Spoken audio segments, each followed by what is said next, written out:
உங்க காதல் திருமண வாழ்க்கை பார்ட்னரோட ஒரு பிரிவில் இருக்கீங்க. உங்க மனசுக்கு பிடிச்சவங்களோட ஒரு பிரிவில் இருக்கீங்க. அந்த நபர் உங்களோட திருப்பியும் சேரணும், உங்களோட பேசணும், பழைய மாதிரி எங்களுடைய உறவை நாங்க தொடங்கணும் அப்படின்னா நீங்க பிரபஞ்சத்துக்கு ஒரு கோடு வேர்டு மாதிரியான விஷயத்த தெரியப்படுத்துங்க.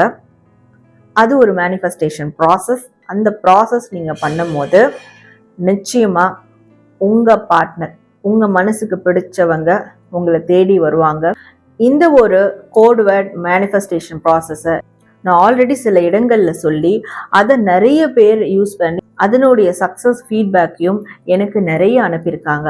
ஸோ அப்போ ஒன்ஸ் அகெயின் மறுபடியும் உங்களுக்கு நான் அந்த கோட் வேர்ட் மேனிஃபெஸ்டேஷனை சொல்லணும் அப்படின்றதுனால தான் இந்த பதிவில் உங்களை மீட் பண்ணியிருக்கேன். பிஃபோர் தட் நான் உங்கள் சாரா, சாரப்பாட் reader and spiritual healer. So இது மாதிரியான மெசேஜஸ்லாம் நீங்கள் தெரிஞ்சுக்கணும்னா நம்ம சேனல் பேஜை சப்ஸ்கிரைப் பண்ணி ஃபாலோ பண்ணிக்கோங்க. ஓகே, இப்போ அந்த கோட் வேர்ட் மேனிஃபெஸ்டேஷன் என்ன அப்படின்றத நான் சொல்கிறேன்.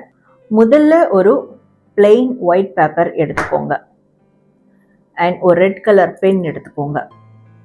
ஃபர்ஸ்ட் உங்களுடைய நேம் ப்ளஸ் போட்டுக்கோங்க. தென் உங்கள் மனசுக்கு பிடிச்சவங்களுடைய நேம் ரெண்டும் எழுதிட்டு பக்கத்துலேயே டிவைன் டுகெதர் உங்களுக்கு டிஸ்பிளேல அந்த வேர்டு ஷோ ஆகும். ஓகே, ஸோ உங்கள் நேம் ப்ளஸ் உங்கள் பார்ட்னர் நேம் டிவைன் டுகெதர். இதை நீங்கள் ஒரு நாளைக்கு எத்தனை முறை எழுத முடியுமோ அத்தனை முறை எழுதணும்.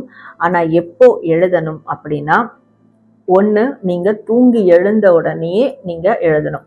ஓகே, இல்லை தூங்க போகிறதுக்கு முன்னாடி எழுதிட்டு தூங்கணும். ஸோ இந்த 2 டைமில் எப்பயாவது நீங்கள் ஒரு டைமில் எழுதிக்கலாம். அப்போது இது ஒரு 48 நாள் எழுதிட்டே வாங்க.